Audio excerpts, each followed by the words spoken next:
Welcome again to my history channel. Not my history channel. This is for all the history lovers.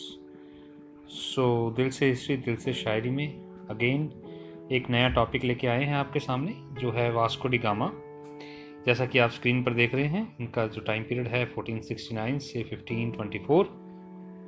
ये वही हैं जिन्होंने भारत पहुंचने में सफलता हासिल की थी। जब अर्ली रोमन ट्रेड बंद होने के बाद जब हम बात करते हैं दोबारा से, जो भारत के रूट की जो खोज की गई थी, भारत की खोज की गई थी बाय द पोर्तुगीज सेलर, जिनका नाम है वास्को डी गामा। तो आइए शुरू करते हैं topic. So some interesting facts and some essential knowledge about the life of Vasco da Gama. तो biography of the life of Vasco da Gama आप देख रहे हैं। नेशनलिटी पोर्तुगीज थे। लाइफ स्पैन था 1469 से 1524। 55 ईयर्स की एज इनकी हम आमतौर पर हमें देखने को मिलती है।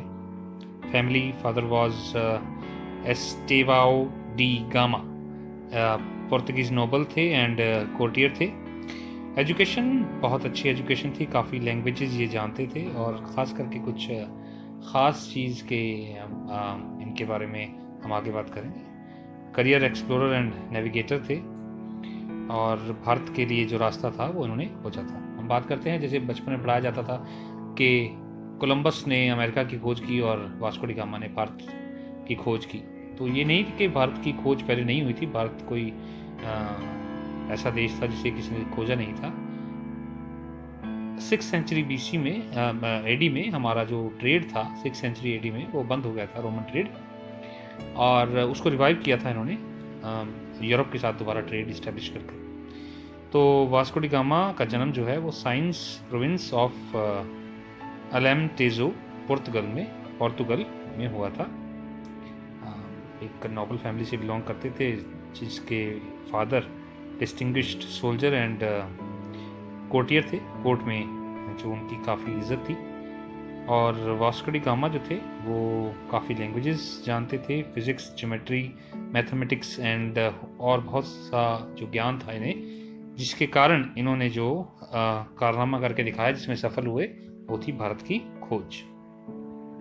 सो फर्स्ट वॉयज, जो इनका पहली यात्रा, पहला बेड़े जो ये लेके आए भारत की तरफ अराउंड जुलाई 1497 में, स्टार्टेड ऑन 8 जुलाई 1497। 4 शिप्स और क्रू ऑफ 179 जो सेलर्स के साथ ये भारत को निकले थे। और आगे हम मैप में देखें कौन से रास्ते से ये आए, तो देखिए कुछ डेट्स हैं। 22 November 1497 1497 sailed around the Cape of Good Hope. 25th of December 1497 reached the coast of Natal. January 1498 reached the mouth of the Zambezi, and 20th May 1498 reached India at Calicut. 5th October 1498 set sails for home. वापसी इन्होंने की। तो ये कुछ आप देख रहे हैं आपके सामने जो मैप है, एक हम देख सकते हैं Vasco da gamma route map, जहाँ से ये आए थे। लिस्बन, ये क्लियर नहीं है तो अगले मैप में हम देखेंगे इसको। ये देखिए, ये क्लियर आपके सामने आ जाएगा। तो इसमें कुछ मदद लेते हैं हम। ये देखिए, यहाँ से देखिए, जैसे मैं लाइन लगा रहा हूँ, ये यहाँ होते हुए केप ऑफ गुड होप का चक्कर लगाते हुए, और ये पहुँचे हैं यहाँ पे। सो अगर मैं इसको वापस जो है वो डिलीट कर देता हूँ, तो आपने देखा किस तरीके से ये लिस्बन से इन्होंने यात्रा जो है वो शुरू की है, और लिस्बन से यात्रा शुरू करके ये कैसे घूमते हुए, ये लाइन आप रेड लाइन देख रहे हैं स्क्रीन के ऊपर, ये वॉयज इनका जो है, ये केप ऑफ गुड होप नवंबर 1497 में नटाल, मोजम्बिक, मोम्बासा इधर से होता हुआ ये पहुंचा कालीकट की बंदरगाह पर मई 1498, जहाँ का राजा था जोमोरिन जिसे हम कहते हैं। उनके दरबार में गए। एक ख़ास बात आपको बताता हूँ, एक बड़े फेमस हिस्टोरियन है मनु एस पिल्लई। उन्होंने एक बात लिखी अपनी बुक में, और वो लिखते हैं कि धरती पर, भारत की धरती पर पहला कदम रखने वाला वास्को डी गामा नहीं था। क्यों? क्योंकि शायद इन्होंने स्टोरी सुनी थी भारत के बारे में बहुत सारी, लेकिन इन्हें आइडिया नहीं था कि भारत में कैसे हालात हैं, कैसी कंडीशंस हैं, सिचुएशंस हैं। तो इसीलिए इन्होंने अपने साथ कुछ सज़ा याफ्ता कैदी जो प्रिजनर्स थे, जिन्हें फांसी की सज़ा या उम्र कैद हुई थी, उनको अपने साथ लिया और भारत की तरफ आए। और भारत पर कदम रखने वाले ये लोग थे, क्योंकि इनको कहा गया कि आपकी सज़ा तो आपको मिली हुई है, अगर फांसी चढ़ जाओगे तो अभी तो मरना ही है, तो अगर आप हमारे साथ चलते हो, अगर बच जाते हो तो it will be a good thing for you. So इसीलिए उनको बचाया गया और भारत में पहला कदम उन लोगों ने रखा। उसके बाद वास्को डी गामा जो है वो आगे उतरे। तो ये देखिए एक पूरे महाद्वीप का, अभी देखिए सुएज़ कनाल के आने से रास्ता कितना आसान हो गया है। कमेंट्स ज़रूर लिखिएगा और बताइएगा कि सुएज़ कनाल के बारे में आपने पढ़ा है कि नहीं पढ़ा। अगर नहीं पढ़ा तो मुझे बताइएगा, मैं एक और वीडियो बनाऊंगा सुएज़ कनाल के ऊपर इसी बात में। तो आगे बढ़ते हैं। सेकंड वॉयज जो है वो sent by king manual one, ये 12 फरवरी 1502, यहाँ डेट नहीं दिख रही है, मैं आपको बता रहा हूँ ईयर, 12 फरवरी 1502 को भेजा गया।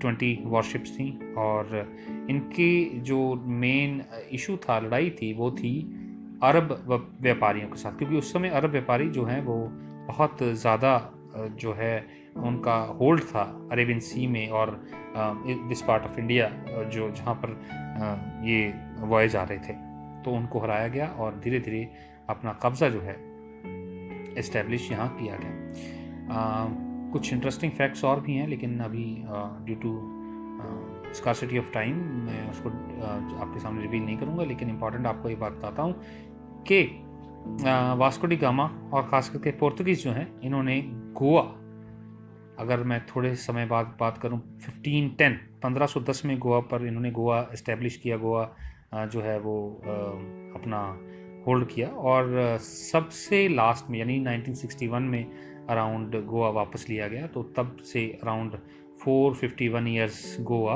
पोर्तुगीज़ के पास रहा। इसीलिए आपको गोवा में पुर्तगाली जो है वो आर्ट एंड कल्चर की झलक easily you can find there. So इसीलिए बड़ा इम्पॉर्टेंट ये हिस्सा है।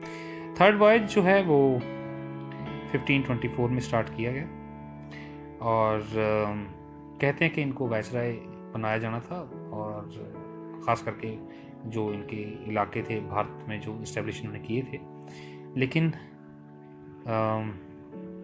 मलेरिया इनको हो गया और कहते हैं कि on the eve of Christmas 1524 इनकी डेथ जो है वो हो गई और इनका जो है वो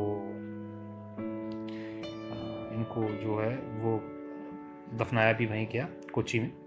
तो इनकी जो देखिए body was first buried at Saint Francis church at Kochi.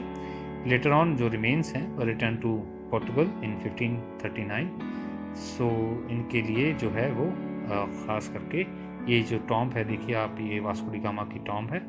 और that's all for today. Thank you so much for watching.